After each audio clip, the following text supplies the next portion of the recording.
Okay, good afternoon for today's video. Die! Okay.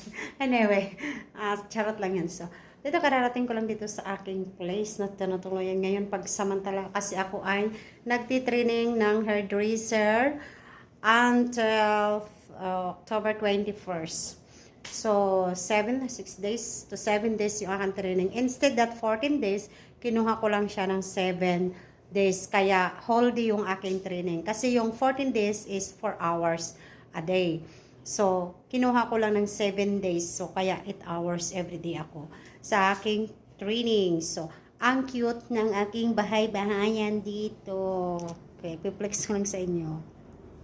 Yan ang aking bed. Oh, milata na ako, napagod ako sa biyahe. Ang traffic. So, thank you kay Andro. Napakahaba ng pasensya ng aking driver. Yan ang aking mga gamit. So, dinala ko na rin aking laptop. Of course, ang aking bag.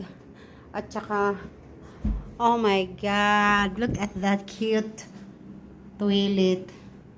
Cute siya. Then, merong shower area. So, ang cute siya. Para ako nagbahay-bahayan dito. So, merong television. Laki ng TV niya. Kasi laki dun sa bahay sa baba. Doon may kitchen. Napagod din doon. So, kumain na ako.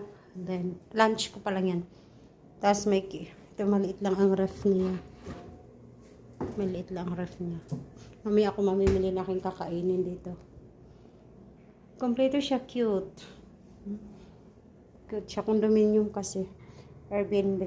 So, ito talaga ang gusto kong plato. Meron ako nito sa bahay.